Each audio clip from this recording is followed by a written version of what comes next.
What's happening, guys? Jason with 316. And today I'm going to be doing something a little bit different than I usually do. I'm going to be talking about 3 cars that I've owned. I'm fortunate enough to have owned all 3 of the modern muscle cars. I had a 2018 1SS Camaro, I had a 2021 Mustang GT Premium, and I've had a 2017 Dodge Challenger Scat Pack. So the Mustang and the Camaro I bought brand new, and the Camaro was the 1SS. It's the cheapest model at the time. It was before the LT1, but it was the cheapest model they had. No frills, no thrills, cloth interior, 6-speed manual, the whole 9. The GT was a GT Premium, which means it had every option from adaptive cruise right on down, had leather seats, and it also was a 6-speed manual. The Scat Pack is kind of a middle-of-the-road trim. It has leather, it has heated and cooled seats, but not much else. So it doesn't have your fancy adaptive cruise or blind spot monitors or any of that. And of course, it's an automatic. So the main thing anybody wants to know about is power. Now, let's be honest, all 3 of these modern muscle cars are damn close to each other in a quarter-mile stretch.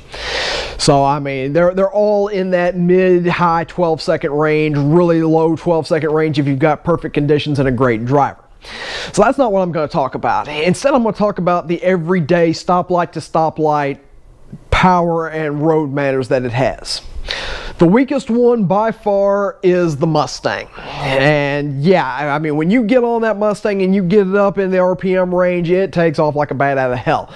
But just driving around stoplight to stoplight in that 1,000 to 4,000 RPM range, it is gutless. I mean, it is down there with, you know, V6 Camaro ranges. It feels terrible. I mean, it's just really, really bad in that particular range. The Camaro SS, on the other hand, is an absolute torque monster. That thing has power between 1,000 and 6,000 RPM, and it never lets off from it. The torque graph on that thing goes whoop, and then straight across. The Challenger is the fastest and the most fun, in my opinion.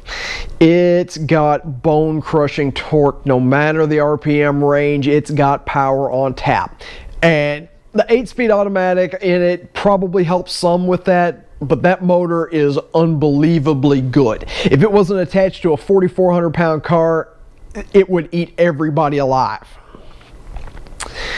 So next up, we're going to talk about the transmissions. The Mustang has the crappiest transmission. Again, it's an MT82. They've had problems with those transmissions from 2011. They added a shit ton of power to these cars, and they really didn't do a whole lot about it.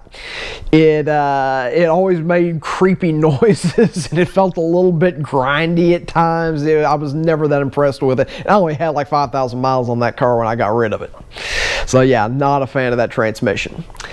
The Camaro SS had the TR6060 in it. Again, 6-speed manual, and this is like a souped-up version of the Viper Spec T56. Bulletproof transmission. It's a little bit crunchy when it's cold, but every T56 going back to 93 has been like that. So yeah, really rock solid transmission. I never had a complaint with it. I never felt like I was going to blow it up. Now the Dodge also uses that same TR6060 in the manual transmission, but the ZF 8-speed in that thing is unbelievably good.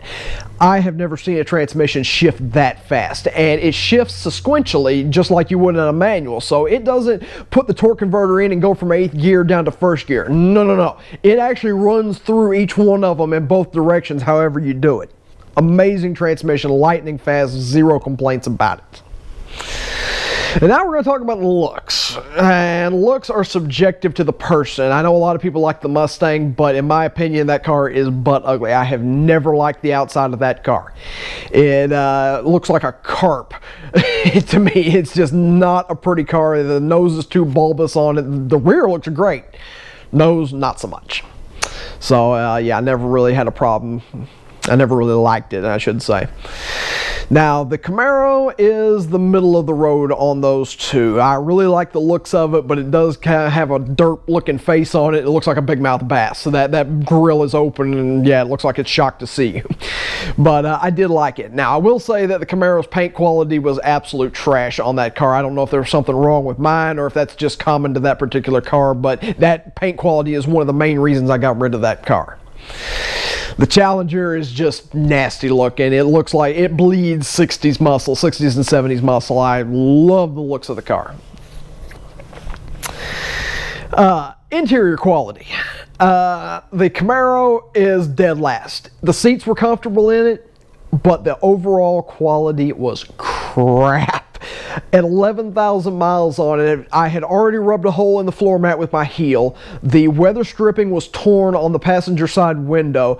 The sun visor where I keep my gate opener was starting to wear through, and that car had squeaks and rattles from day one. I even took it in, it was rattling so much, and they couldn't find it. The steering wheel would squeak on it, it would drive me up the wall. I had to sit around with my thumb on the horn pad just to keep it quiet.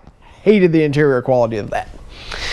The Challenger's next up. It's the middle of the road on that one. The seats are comfortable in it. It's big inside. It's shockingly big compared to the other two. It's actually about as big as a GTO inside.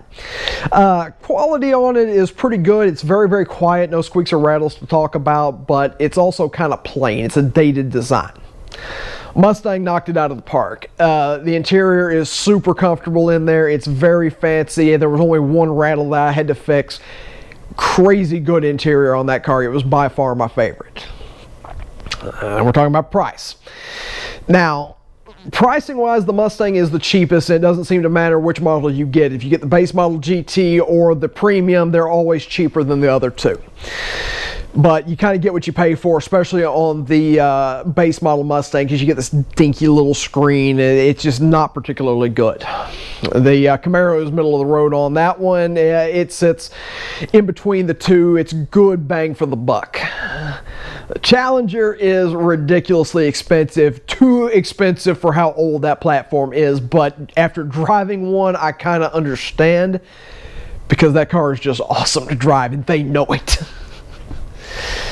So now it's time to pick my favorite. The Mustang is dead last. The car is just boring to drive. It is not what a Mustang should be, in my opinion. It's a great car. It's a great car to have, but it is boring to drive. It's like taking a Lincoln Mark 8 and, you know, souping it up a little bit. So it's comfortable, it's quiet, it's got good enough power for it, it's got okay enough looks, but it's just bland.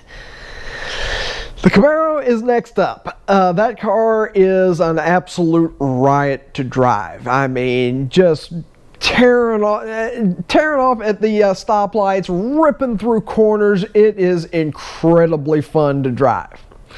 But that car is cheap, and again, I keep comparing it, but it's very much compared to a 4th gen. Great engine, great transmission, attached to a not so great car. But still, loads of fun to have. I would buy one again without hesitating. My favorite's the Dodge Challenger. That car just suits my personality. It is big, uncompromising, loud, in your face, fun. It's comfortable enough to daily drive. The gas mileage is shockingly good for that big of a car. It's actually better than the Mustang. I got like 18 in that Mustang. I get 21 in the Challenger and the Camaro. But gas mileage ain't bad. The power, the automatic transmission, everything is just so good. Cannot give that car enough praise, and yeah, you will see that car around in my videos for a long time to come. So yeah, that's pretty much my opinion on the three. I hope you enjoyed the video. As always, thanks for watching. Please remember to like, subscribe, and hit the bell icon if you enjoyed these videos and you want to see more.